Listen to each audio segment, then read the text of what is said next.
Hello.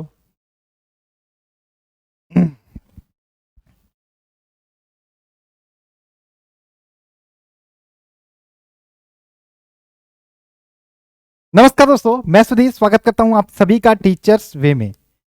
मध्यकालीन भारत का इतिहास आपका समाप्त हो चुका है और अब आज से हम आपका आधुनिक भारत में इंटर कर रहे हैं। आधुनिक भारत की बात करें कहां से शुरू होता है, आपका अंग्रेज भारत में आ जाते हैं, परमिशन ले लेते हैं व्यापारिक कोठी स्थापित करने का, और फ्रांसीसी भी आ जाते हैं, डच भी आ जाते हैं, सबसे पहले पुर्तगाली आता है। दोनों सबके बीच संघर्ष चलता रहता है, अंग्रेजों का डच से भी संघर्ष चलता है, पुर्तगालियों से भी संघर्ष चलता है, लड़ाइयाँ होती रहती हैं जिसमें कहीं ना कहीं अंग्रेज सक्सेस होते हैं, सफल होते हैं और सबको कहीं ना कहीं भगा देते हैं। पुर्तगाली रह जाते हैं कुछ जगहों पे, कुछ जगहों पे फ्रांसीसी रह जाते हैं, लेकिन बाद में सब छोड़ के चला जाते हैं, अंग्रेज यहाँ पे राज करते हैं। ठीक है, तो जो आधुनिक भारत का इतिहास ये शुरू होता है आपका यूरोपीय कंपनियों के आगमन से ही। और अगर जो हिस्ट्री की बात करें, आप पूछोगे सर जी सबसे ज्यादा प्रश्न कहाँ से पूछे जाते हैं, तो आधुनिक भारत से ही सबसे ज्यादा प्रश्न जो बनते हैं आपके एग्जाम में बनते हैं। ठीक है, आप सभी लोगों से मैं बोलना चाहूंगा कि टीचर्स वे प्लेटफॉर्म पर 1 तारीख से एक नया बैच अनाउंस किया जा रहा है। 1 तारीख से 1 जनवरी से जो लोग पेड बैच में नहीं जुड़ पाए थे अचीवर्स वाले में, तो उड़ान बैच आपका 1 तारीख से आ रहा है। उड़ान बैच तो जितना जल्दी हो सके रजिस्टर करने की कोशिश करें, क्योंकि मैंने बोला है कि 2 तारीख के बाद से आपकी जो प्राइस है वो 499 कर दी जाएगी, यानी कि 499 कर दिया जाएगा। अभी अगर जो लेते हो तो 349 349 में आपको ये बैच मिल जाएगा। इस बैच के साथ पूरे कोर्स की तैयारी कराई जाएगी, चाहे आप उत्तर प्रदेश से हो चाहे बिहार से हो। अलग से एक टेलीग्राम ग्रुप में ऐड किया जाएगा। हमारा नंबर नोट डाउन कर लीजिएगा, इस नंबर पे कॉल करके व्हाट्सअप करके जानकारी ले सकते हो, 7906236059। एक और सूचना मैं अभी थोड़ी देर में दूंगा आपको, वो आप लोगों के लिए है, जो लोग रेगुलर क्लास देखते हैं उनके लिए है। खैर आइए हम बात कर लेते हैं यहाँ पे इतिहास में भारत के यूरोपीय कंपनियों के आगमन के क्रम को लेकर। ठीक है, चलिए अगर जो मैं बात करूं भारत में यूरोपीय कंपनियों के आगमन की, तो ये शुरुआत कहाँ से होती है, कैसे चीजें पता चलती है कि भारत में आना चाहिए, व्यापार करना चाहिए। तो हम एक नाम आता है वास्को डी गामा का। देखो ये क्रम लिखा है, पुर्तगाली, डच, अंग्रेज, फ्रांसीसी। सबसे पहले भारत में पुर्तगाली आए, उसके बाद डच आए, उसके बाद अंग्रेज आए, उसके बाद फ्रांसीसी आए। पुर्तगालों ने व्यापारिक कोठी 1498 में स्थापित की, उसके बाद 1600 में अंग्रेजों ने, डचों ने 1602 में। आप कहोगे सर जी डचों ने 1602 में स्थापित की, तो पहले कैसे आ गए? याद रखिएगा डच पहले आए थे, लेकिन व्यापारिक कोठी स्थापित करने में थोड़ा सा टाइम लग गया। अंग्रेजों ने पहले कर दी और डचों ने बाद में कर दी, उसके बाद फ्रांसीसी। ठीक है, तो ये क्रम आपको याद रखना है, पुर्तगाली, डच, अंग्रेज, फ्रांसीसी। सबसे पहले मैं बात करूं, अगर जो भारत में व्यापारिक कंपनियों के आगमन की बात करें या फिर लोगों के आगमन की बात करें, तो यहां से खबर आती है कि भाई वास्को डिगामा नाम आता, आप सुनते हो वास्को डिगामा। वास्को डिगामा कहाँ का था? पुर्तगाल का था। पुर्तगाल का एक खोज करता था। प्रारंभ में पहले बहुत सारे ऐसे लोग हुआ करते थे, खोजी कह सकते हैं, खोजी है, जिनको पैसा दिया जाता था, रुपया पैसा, भाई पैसा लो जाओ किसी ऐसे जगह की खोज करके आओ। मतलब रास्ते होते थे, ट्रेवल करके जा सकते थे। कुछ समुद्री रास्ते होते थे कि भाई हमें कैसे पता चलेगा कि ये समुद्र को पार करेंगे हाउ देश है, तो ये चीजें पता करने के लिए तो वास्को डिगामा को भेजा गया, अभी जाओ भाई खोज करके आओ। तो वास्को डिगामा निकले। ठीक है, निकले निकले निकले निकले निकले, कैसे पहुंचे भारत, कैसे पहुंचे, ये भी इस पे भी एक कहानी है। ठीक है, तो एक समुद्री यात्रा पर निकलते हैं, ठीक है, 1498, और ये पहुंच जाते हैं, भारत की खोज करने के लिए निकलते हैं, और ये पहुंच जाते हैं कहाँ पे? ये पहुंच जाते हैं कहाँ पे? अगर जो मैं बात करूं यहाँ पे, ये आपका भारत है, और यहां से निकलते हैं पुर्तगाल से, ये पहुंच जाते हैं यहाँ पर, एक जगह पड़ता है केप ऑफ गुड होप, ये यहाँ पे पहुंच जाते हैं, लेकिन ये भारत का पता इनको अभी भी मालूम नहीं है। ठीक है, अब यहाँ पे एक गुजराती व्यापारी मिलता है जिसका नाम अब्दुल मनीक होता है। अब्दुल मनीक व्यापारी है, व्यापार करता है भारत से यहाँ पे। ठीक है, अब ये कहता है भाई भारत नाम की एक जगह ऐसे ऐसे है, तो अब्दुल मनीक इनको वास्को डी गामा को बताता है। ठीक है, तो वास्को डी गामा जब सुनते हैं भाई ऐसा ऐसा भी कोई कंट्री, ऐसा ऐसा कोई देश है, तो अब्दुल मनीक की सहायता से ये यहाँ से ऐसे ऐसे नाय की सहायता से बोट से यहाँ पे आते हैं केरल में, ये राज्य है केरल। अब वास्को डी गामा अब्दुल मनीक की सहायता से केरल पहुंच जाते हैं। जब वहां का राजा था जमोरियन, वो सुनता है कि भाई वास्को डी गामा नामक कोई यात्री आ रहा है, वो पुर्तगाल से आ रहा है, पुर्तगाल नामक राज्य से आ रहा है, पुर्तगाल नामक देश से आ रहा है।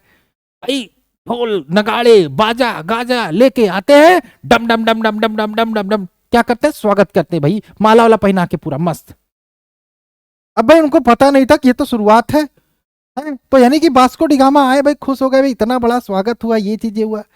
अब वास्को डी गामा आए, जमोरियन ने, वहां के राजा थे कालीकट के, उन्होंने स्वागत किया, मस्त 1498 का ईयर चल रहा था।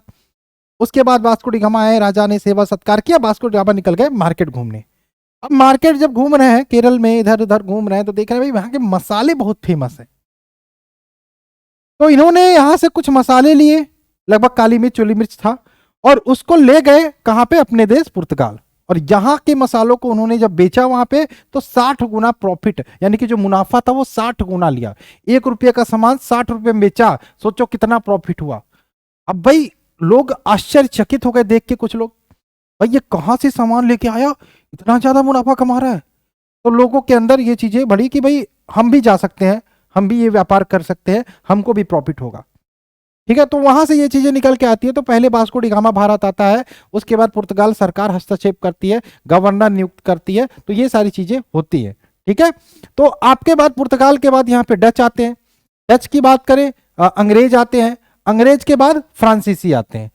तो आइए लिखने की कोशिश करिए। पहले सबसे पहले आप लिख लीजिए पुर्तगालियों के बारे में कि भारत में यूरोपीय कंपनियों का आगमन। आप हेडिंग डाल लीजिएगा, नए पेज से लिखिएगा, आधुनिक भारत की शुरुआत, आधुनिक भारत की शुरुआत। उसके बाद हेडिंग डालिएगा, भारत में यूरोपीय कंपनियों का आगमन।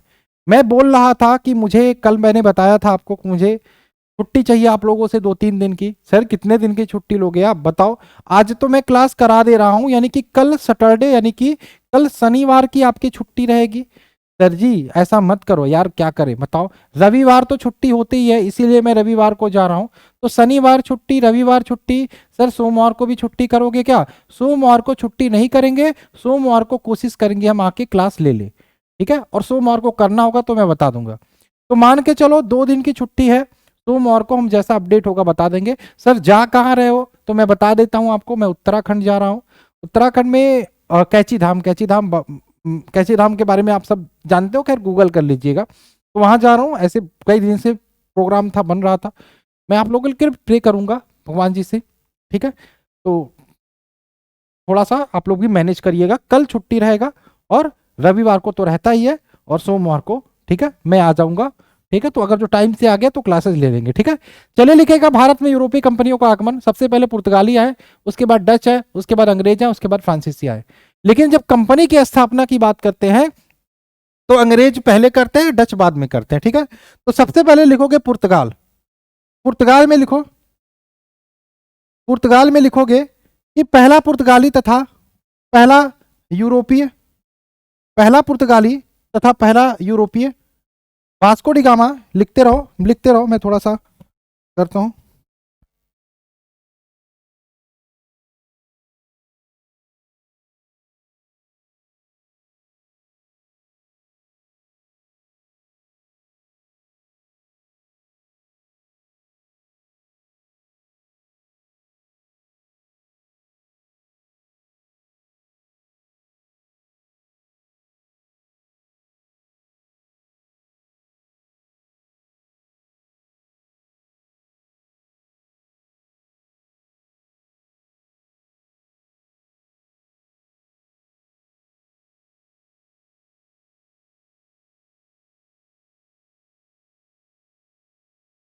हेलो, हेलो, चलो ठीक है। तो लिखोगे पुर्तगाल में पहला पुर्तगाली तथा पहला यूरोपीय यात्री वास्को। अब सोचो आप लोग कि मुझे निकलना है, 5 बजे निकलना है, 5 बजे निकलना है, और मैं आपके हिस्ट्री का क्लास रिकॉर्ड कर रहा हूँ। पहले ये जो क्लास देख रहे हो ये लाइव नहीं है, ठीक है, ये रिकॉर्डेड क्लास है। समास मैंने सोचा था मैं करा दूं, लेकिन मैं करा नहीं पाया, बचा हुआ, वो आपका नेक्स्ट क्लास में होगा। ठीक है, तो मैनेज करिएगा आप लोग। ठीक है, टेलीग्राम पे हम रहेंगे, बात करते रहेंगे। बाकी कोई दिक्कत होगी व्हाट्सअप करके आप हमसे बात कर सकते हो, मैं फोन पे रहूंगा अपडेट। ठीक है, तो पहला पुर्तगाली तथा पहला यूरोपीय यात्री वास्को डी गामा था। 90 दिन की समुद्री यात्रा के बाद 1498 ईस्वी में गुजराती पथ प्रदर्शक अब्दुल मनीक की सहायता से केप ऑफ गुड होप होते हुए वह भारत की यात्रा पे सबसे पहले कालीकट, यानी कि केरल के कालीकट पहुंचा। यानी कि कह सकते हैं कि वास्को डी गामा ने भारत की खोज की। पता नहीं कैसे इतिहास लिख दिया गया कि भारत की खोज किसने की? Vasco D gamma. भाई भारत था नहीं क्या उससे पहले? है कौन लिखा इतिहास? लेकिन फिर भी हम पढ़ते हैं भारत की खोज वास्को डी गामा ने की। अरे भारत नहीं था उससे पहले, गलत बात ना। तो लिख लो आप लोग, पुर्तगाली में लिखोगे। पहला पुर्तगाली तथा यूरोपीय यात्री वास्को डी गामा था। 90 दिन की समुद्री यात्रा के साथ 1498 ईस्वी में गुजराती पथ प्रदर्शक अब्दुल मनीक की सहायता से केप ऑफ गुड होप होते हुए भारत पहुंचा। वह भारत में सबसे पहले कालीकट पहुंचा और वास्को डी गामा ने किसकी खोज की थी? भारत की खोज की थी, यह माना जाता है। ठीक है, अब लिखो आगे। कालीकट के शासक जमूरियन थे। कालीकट के शासक कौन थे? जमूरियन थे। भव्य स्वागत किया। तो कालीकट के राजा कालीकट के शासक जमूरियन ने वास्को डी गामा का स्वागत किया। आगे लिखो, वास्को डी गामा ने भारत में काली मिर्च के व्यापार में 60 गुना अधिक मुनाफा कमाया। 60 गुना, ठीक है, 60 गुना अधिक मुनाफा कमाया। ठीक है, 60 गुना अधिक मुनाफा कमाया। लिख लो, 60 गुना अधिक मुनाफा कमाया। आगे लिखो, भारत में पहला पुर्तगाली। अब देखो, जब ये मुनाफा कमाया तो और लोग भी आए, तो पुर्तगाली गवर्नर ने भी उसमें हस्तक्षेप करना शुरू किया। तो भारत में पहला पुर्तगाली वायसराय 1505 ईस्वी में फ्रांसिस्को द अल्मेडा को बनाकर भेजा। तो क्वेश्चन यहां से आता है, भारत में पहला पुर्तगाली वायसराय कौन था? Francisco de Almeida. ठीक है, 1505 से 1509 तक, 1505 से 1509 तक ये था। ठीक है, चलो लिख लो। और दूसरा वायसराय फ्रांसिस्को द अल्बुकर्क, ये 1509 में बना था। ठीक है, 1509 में बना था। ठीक, तो क्या क्या क्वेश्चन बनेगा? भारत आने वाला पहला पुर्तगाली यात्री कौन था? Vasco D gamma. पुर्तगाली भारत में कब आए? 1498। वास्को डी गामा भारत में कब आए? 1498। ठीक है, और अगर जो बात करें वास्को, भारत की खोज किसने की थी? Vasco D gamma. कालीकट के शासक कौन थे उस टाइम जब वास्को डी गामा भारत आए? जमूरियन। ठीक है, और की बात करें, भारत में पहला पुर्तगाली वायसराय कौन था? 1505 ईस्वी में फ्रांसिस्को द अल्मेडा। दूसरा पुर्तगाली वायसराय कौन था? Francisco de Albuquerque. ये सारे क्वेश्चन यहां से बनते हैं, पूछे जाते हैं, इसको ऐसे ही लिख लेना। ठीक, चलो आगे बात करें। अगर जो हम अल्बुकर्क ने, यानी कि इसने कुछ वैसा खास काम नहीं किया अल्मेडा ने। अल्बुकर्क ने 1510 ईस्वी में बीजापुर को यूसुफ आदिल शाह से, बीजापुर के शासक यूसुफ आदिल शाह से गोवा को छीन लिया। गोवा की जब भी हम बात करते हैं, हमारा भारत 1947 में आजाद हो जाता है, लेकिन गोवा भारत का एक ऐसा हिस्सा रहता है जिसको आजादी नहीं मिलती, पुर्तगालियों के कब्जे में रहती है। तो गोवा को आजादी की बात करें, गोवा को कब स्वतंत्रता मिली थी? 1961 में। याद रखिएगा, गोवा भारत में कब जुड़ा, आजाद हुआ था गोवा पुर्तगालियों से? 1961 में। ये नहीं जा रहे थे भाई, 1961 में भारत का हिस्सा बनाया गया। पुर्तगाली जब भारत में आए तो उन्होंने पहली फैक्ट्री जो स्थापित की वो कोचीन में खोली थी। कहां पे? कोचीन में। कोचीन में। आगे बात करें, देखो गोवा के साथ साथ गोवा, दमन दीव और गोवा दमन दीव पर पुर्तगालियों का शासन कब तक रहा था? 1961 में। गोवा के साथ साथ दमन दीव पर पुर्तगालियों का शासन कब तक रहा था? 1961 तक ये भारत में रहे थे। आगे बात करें पुर्तगालियों से, एक और क्वेश्चन इंपॉर्टेंट है यहाँ पे कि पुर्तगालियों ने भारत में प्रिंटिंग प्रेस, मोस्ट इंपॉर्टेंट, कि भारत में प्रिंटिंग प्रेस कौन लेकर आया? पुर्तगाली लेकर आए थे। तंबाकू उत्पादन किसकी देन है? पुर्तगालियों की देन है। पानी वाले जहाज कौन लेकर आए थे? पुर्तगाली लेकर आए थे। ठीक है, तो ये 3 क्वेश्चन, आप ये जो क्वेश्चंस मैंने बताए फिर से एक बार रिवीजन करवा देते हैं, क्या क्या क्वेश्चन बन सकता है भारत में यूरोपीय कंपनियों के आगमन पुर्तगाल से। पहला पुर्तगाली यात्री कौन था? Vasco D gamma. 90 दिन की समुद्री यात्रा के साथ 1498 में गुजराती पथ प्रदर्शक अब्दुल मनीक की सहायता से ये केप ऑफ गुड होप होते हुए भारत पहुंचता है। भारत में सबसे पहले कालीकट पहुंचा। वास्को डी गामा ने वहां पर भारत में इसका स्वागत किया। कालीकट के शासक कौन थे? जमोरियन थे। जमोरियन ने इनका भाई पूरा भव्य स्वागत किया। वास्को डी गामा ने भारत से काली मिर्च लेकर वो जाते हैं वापस पुर्तगाल, जहां पे ये 60 गुना अधिक मुनाफा कमाते हैं। भारत में आने वाला पहला पुर्तगाली वायसराय 1505 में फ्रांसिस्को द अल्मेडा था। उसके बाद 1509 में अल्फांसो द अल्बुकर्क आते हैं और अल्बुकर्क ने 1510 में बीजापुर के शासक यूसुफ आदिल शाह से गोवा को छीन लेते हैं। और पुर्तगालियों ने पहली व्यापारिक कोठी जो थी, फैक्ट्री थी, वो कोचीन में स्थापित की थी। गोवा दमन दीव पुर्तगालियों का कब तक कब्जा रहा था? ये 1961। इसके अलावा प्रिंटिंग प्रेस किसकी देन है भारत में लाने की? पुर्तगालियों की देन है। तंबाकू उत्पादन किसकी देन है भारत में लाने की? पुर्तगालियों की देन है। और अगर जो मैं बात करूं कि पानी वाले जहाज भारत में कौन लेकर आए? पुर्तगाली लेकर आए थे। इतना आप पुर्तगाल से याद करना। ठीक है, चलो मैंने सोचा आज शुरुआत करवा देते हैं, आज भी क्लास बंद करना अच्छी बात नहीं है, तो इसीलिए मैं आज शुरू कर दे रहा हूं। ठीक है, शुरू कर दे रहा हूं। इसका स्क्रीनशॉट लेके आप नोट्स बना लेना, और जो लोग पेड बैच में उनको पीडीएफ हिस्ट्री का मिल गया होगा, वहां से आप बना लेना। ठीक है, अब दूसरी बात करते हैं, कौन आते हैं? डच आते हैं। डच आते हैं। डच आते हैं, कौन आता है दूसरा, डच आते हैं। डच ईस्ट इंडिया कंपनी की स्थापना लेकिन कब होती है, पुर्तगालियों के बाद डच आते हैं, डच पहले आ जाते हैं। हालांकि अंग्रेजों ने 1600 ईस्वी में ईस्ट इंडिया कंपनी की स्थापना कर दी थी, लेकिन डच पहले आते हैं, लेकिन कंपनी की स्थापना 1602 में करते हैं। डच ईस्ट इंडिया कंपनी की स्थापना लिखो 1602 में हुई थी। डचों के द्वारा भारत में पहली फैक्ट्री मसूलीपत्तनम में खोली गई, मोस्ट इंपोर्टेंट क्वेश्चन, ठीक है। तो पुर्तगालियों ने पहली व्यापारिक कोठी कहां पे खोली थी, कोचीन में, और इन्होंने मसूलीपत्तनम में। डच ईस्ट इंडिया कंपनी की स्थापना 1602, पुर्तगाली ईस्ट इंडिया कंपनी की स्थापना 1498। डच ईस्ट इंडिया कंपनी की स्थापना 1602, पुर्तगाली ईस्ट इंडिया कंपनी की स्थापना 1498।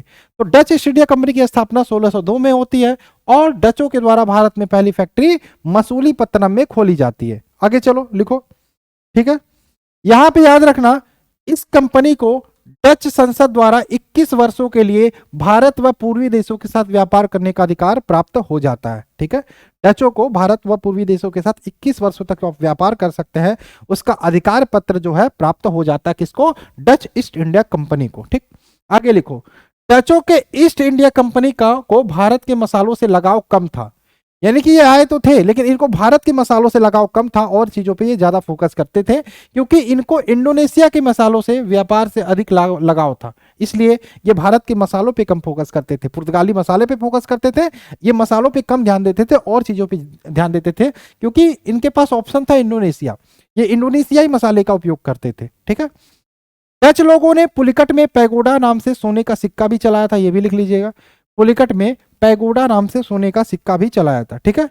चलो, इसके बाद मैंने बोला कि अंग्रेज आते हैं, अंग्रेजों के बीच 1600 में स्थापित हो जाती है, 1602 में डच होती है, लेकिन डचों में अंग्रेजों में एक संघर्ष चलता रहता, कहीं ना कहीं भाई हम पूरी तरीके से राज करना चाहते हैं, आप काहे हस्तक्षेप कर रहे हैं बीच में। तो एक युद्ध होता है जिसे बोलते हैं बेदरा का युद्ध।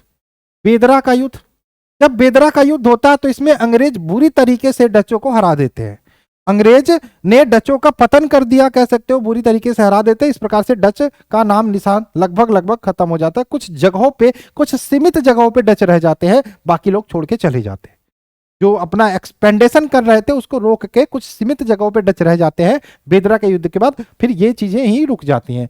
तो डच ईस्ट इंडिया कंपनी की स्थापना 1602, डचों और अंग्रेजों के बीच बेदरा का युद्ध हुआ था, ठीक है। डचों के द्वारा भारत में पहली फैक्ट्री मसूलीपत्तनम में खोली जाती है।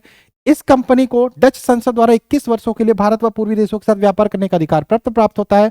डचों के ईस्ट इंडिया कंपनी भारत के मसालों से लगाव कम था, इसको कहां के लगाव था, इंडोनेशिया के मसालों से। और डचों को डच लोगों ने पुलिकट में पैगोडा नाम से सोने का सिक्का भी चलाने का काम किया था। इसको लिख लो, ठीक है, लिख लो। देखो मैं शुरू करके जा रहा हूं, ठीक है, तो माफ करना, आज शायद हिंदी की क्लास भी नहीं हुई होगी, मुझे नहीं पता। ये क्लास आपको मिल रहा है तो अब जब आएंगे ना मंडे को, मैं कोशिश करूंगा क्लास ले लूँ, मंडे को क्लास ले लूँ, मैं कोशिश करूंगा। आप लोग परेशान मत होइएगा, परेशान मत होइएगा, मैं टेलीग्राम पे रहूंगा, आप लोग व्हाट्सअप करके बातचीत कर सकते हो हमसे, कोई दिक्कत नहीं है, ठीक है। चलिए आगे बात करें, अंग्रेज आते हैं, उसके बाद अंग्रेजों से लिख लो। अंग्रेज की बात करें, आप लोग देखो जब तक मैं नहीं रहूंगा ना तो जो चीजें छूटी हूं उनको कंप्लीट करो, याद करो, और एमसीक्यू वाली चीजें कंप्लीट करते चलो, साथ साथ में पीछे पीछे एमसीक्यू वाली लेके चलो, ठीक है। तो ये बेनिफिट आप ले सकते हो। चलिए अंग्रेज की बात करें, दिसंबर 1600 में ब्रिटेन की महारानी एलिजाबेथ टेलर ने ईस्ट इंडिया कंपनी को भारत से व्यापार करने के लिए 15 वर्षों का एकाधिकार पत्र प्रदान किया। 1600 में ईस्ट इंडिया कंपनी को भारत से व्यापार करने के लिए 15 वर्षों का अधिकार पत्र प्रदान किया। किसने, एलिजाबेथ टेलर ने, ब्रिटेन की महारानी थी। किसने प्रदान किया, किसको प्रदान किया, ईस्ट इंडिया कंपनी को। यानी कि 1600 में ईस्ट इंडिया कंपनी की स्थापना हो जाती है। ये अंग्रेजी कंपनी थी ब्रिटेन की, ठीक है। 6 फरवरी 1613 को जहांगीर ने अंग्रेजों को सूरत में व्यापारिक कारखाना स्थापित करने की छूट दे दी, ठीक है। चलो, अगर जो आपसे पूछे भारत आने वाला पहला अंग्रेज कौन था, तो कैप्टन हॉकिंस था। 1608 ईस्वी में हेक्टर नामक जहाज से भारत आया और जहांगीर ने उसे खान की उपाधि प्रदान की, ठीक है। खान की उपाधि प्रदान की थी किसे, जहांगीर ने। जहांगीर ने उसे खान की उपाधि प्रदान करने का काम किया था। चलो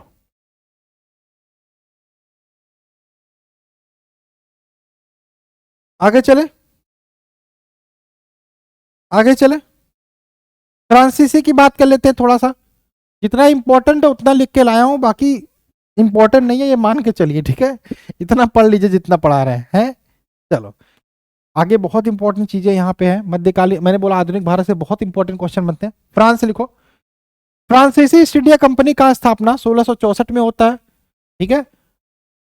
पुर्तगाली 1498, डच 1602, और ईस्ट इंडिया कंपनी, अंग्रेजी ईस्ट इंडिया कंपनी की स्थापना 1600, और अगर जो बात करें फ्रांसीसी का 1664 में होता है। इस कंपनी के द्वारा पहली फैक्ट्री सूरत में खोली गई। कहाँ पे? सूरत में। तो फ्रांसीसी ईस्ट इंडिया कंपनी की स्थापना 1664 में होती है, और पहली फैक्ट्री कहाँ पे खोली जाती है? सूरत में खोली जाती है। पहली फैक्ट्री कहाँ पे खोली जाती है? सूरत में खोली जाती है, ठीक है। पहली फैक्ट्री सूरत में खोली जाती है, ठीक, लिख लो। पहली फैक्ट्री सूरत में खोली जाती है, ठीक।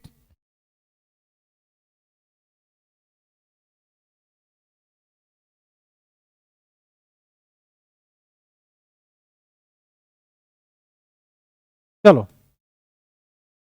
आगे लिखो। भारत आने वाला, एक लाइन लिख लेना, एक लाइन लिख लेना। भारत आने वाला, भारत आने वाला प्रथम फ्रांसीसी गवर्नर कौन था? डुप्ले था। कौन था? डुप्ले। प्रथम फ्रांसीसी गवर्नर डुप्ले था, भारत आने वाला। अब देखो, मैंने बोला कि भाई बेदरा का युद्ध डचों और अंग्रेजों के बीच होता है। क्या अंग्रेजों और फ्रांसीसियों के बीच कोई संघर्ष नहीं हुआ?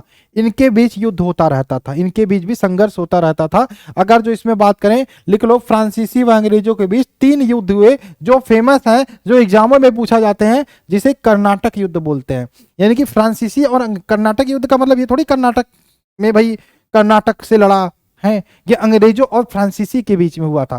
कर्नाटक युद्ध जाने जाते हैं। तो अंग्रेजी फ्रांसीसी के बीच 3 युद्ध हुए थे, जिसे कर्नाटक युद्ध, जिन्हें प्रथम कर्नाटक युद्ध, द्वितीय कर्नाटक युद्ध, तृतीय कर्नाटक युद्ध, और एक होता है वांडीवास की लड़ाई, लास्ट में वांडीवास की लड़ाई। और यहाँ पे फ्रांसीसी बुरी तरीके से हार जाते हैं। वांडीवास की लड़ाई के बाद फ्रांसीसी बुरी तरीके से हार जाते हैं, और लगभग लगभग ये भाग जाते हैं छोड़ के, ठीक है। तो लिखो प्रथम कर्नाटक युद्ध, ये लिख लेना। भारत आने वाला प्रथम फ्रांसीसी गवर्नर डुप्ले था, ठीक है। और फ्रांसीसी व अंग्रेजों के बीच 3 युद्ध हुए, जिसे कर्नाटक युद्ध कहा जाता है।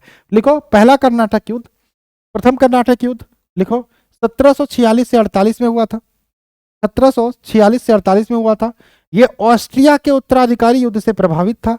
ऑस्ट्रिया के उत्तराधिकारी युद्ध से प्रभावित था। और लिखना आगे, ये युद्ध, यह युद्ध, ये युद्ध, ये मोस्ट इंपॉर्टेंट है, एला सापला की संधि से समाप्त होता है।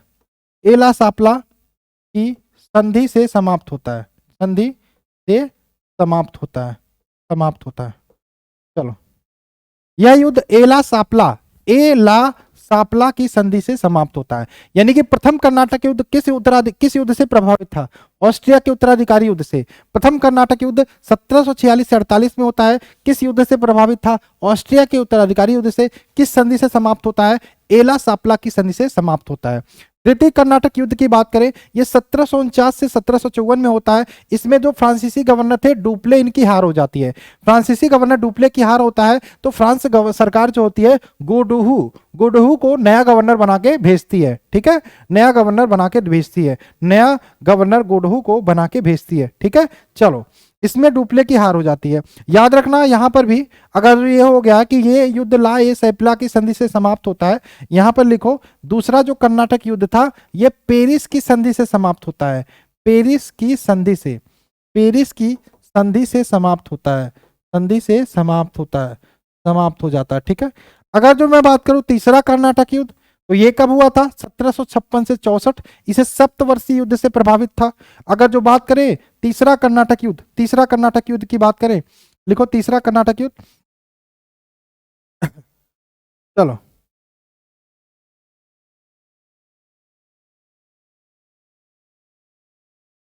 ये थोड़ा सा गलत हो गया यहाँ पे। ये पौंडीचेरी, वही मैं कह रहा था, कुछ छूट रहा है। ये पौंडीचेरी की संधि से समाप्त होता है। पौंडीचेरी की संधि, पौंडीचेरी की संधि से समाप्त होता है। जब गलत होता है चीजें तो फील होने लगता है। तो तीसरा कर्नाटक युद्ध 1756 से 64, ये पेरिस की संधि के साथ समाप्त हो जाता है। पेरिस की संधि के साथ समाप्त हो जाता है, याद रखना, पेरिस की संधि के साथ समाप्त हो जाता है, ठीक। चलो, 1756 से 64, क्लियर है? तो कर्नाटक युद्ध की बात करें तो याद रखना अंग्रेजों और फ्रांसीसियों के बीच जो संघर्ष था उसे कर्नाटक युद्ध का नाम दिया जाता है। प्रथम कर्नाटक युद्ध 1746 से 48 ऑस्ट्रिया के उत्तराधिकारी युद्ध से प्रभावित था। ये ला सापला की संधि से समाप्त होता है। द्वितीय कर्नाटक युद्ध 1749 से 54, ये फ्रांसीसी गवर्नर यहाँ डुप्ले की हार हो जाती है और बात करें पोंडिचेरी की संधि पर समाप्त हो जाता है। तीसरा कर्नाटक युद्ध 56 से 1763 है, इसको 63 का 437 यानी कि सप्तवर्षीय युद्ध मैंने बोला ना आपका, तो इसको लिख लीजिए 1756 से 63, 1756 से 1763 लिख लीजिए, ये थोड़ा सा गलत है, ठीक है। यही चीजें पीडीएफ में, इसीलिए मैं बोलता हूँ कि क्लास देखो, आप क्लास देखना जरूरी है, खुद से नोट्स बनाओ, पीडीएफ तो आपको मिल ही जाएगा। तो तीसरा कर्नाटक युद्ध 1756 से 63, ये मैंने टाइप नहीं किया, टाइपिस्ट ने टाइप किया, इस चक्कर में मिस्टेक हो जाता कभी कभी, ठीक। तो 1756 से 63 इसे सप्तवर्षीय युद्ध से प्रभावित था और पेरिस की संधि के साथ तीसरा कर्नाटक युद्ध समाप्त हो जाता है, ठीक है। चलो, इसके बाद अगर जो मैं बात करूं, एक होती है वांडीवास की लड़ाई, ये कब होती है 1760 में। तो वांडीवास की लड़ाई 1760 में होती है। अंग्रेजों ने आयरकेट के नेतृत्व में फ्रांसीसियों को बुरी तरीके से हरा दिया, ठीक है। और यहीं पे लगभग फ्रांसीसियों का जो खेला था जो वो समाप्त हो जाता है, ठीक है। फ्रांसीसियों का खेला यहीं पे समाप्त हो जाता है। चलिए, ठीक है, आगे चले। प्रमुख युद्ध व संधियां, अब देखो इसको भी अगर चाहो लिखना चाहो लिख सकते हो, लेकिन मैं चाहता हूं इसको मैं अगले क्लास में बताऊं, ठीक है, अगले क्लास में बताऊं, क्योंकि यहाँ पे मैसूर के बारे में थोड़ा सा बताना पड़ेगा, मैसूर के बारे में थोड़ा सा बताना पड़ेगा। थोड़ा हम यहीं तक स्टॉप करते हैं, कम से कम मैंने सोचा आज ये वाली क्लास स्टार्ट कर लेते, तो आज इतना आप लिख के याद करिएगा। अगले क्लास में मैसूर के बारे में देखेंगे और उसके बाद मैसूर के बाद हम यहाँ पे जो प्रमुख युद्ध हुए थे, आंगल मैसूर युद्ध, अंग्रेजों और मैसूर के बीच जो युद्ध हुए थे उनके बारे में बात करेंगे, मोस्ट इंपॉर्टेंट है, ठीक है। तो मैसूर के बारे में बात करेंगे, जिसके हैदर अली ने जो मैसूर का शासक बनता है, उसके बाद उसका पुत्र था टीपू सुल्तान आता है, ठीक है। उसके बाद आंगल मैसूर युद्ध शुरू हो जाता है, तो इसके बारे में अगले क्लास में बात करेंगे। बाकी इसको अच्छे से नोट्स कर लीजिएगा और प्यारा सा सुंदर सा नोट्स बनाइएगा। आज स्टार्ट हो गया है, नेक्स्ट क्लास मंडे को होगी, नहीं तो मंगलवार को होगी। उसके बाद रेगुलर चीज़ें चलती रहेंगी। आप सभी लोग धैर्य बना के पढ़ते रहिएगा। कहीं पे कोई दिक्कत होगी तो इसी वीडियो के डिस्क्रिप्शन में हमारा व्हाट्सअप नंबर पर कॉन्टैक्ट कर सकते हो, पूछ सकते हो, ठीक है। चलिए, मिलता है इस क्लास में, बाय बाय, जय हिंद, जय भारत।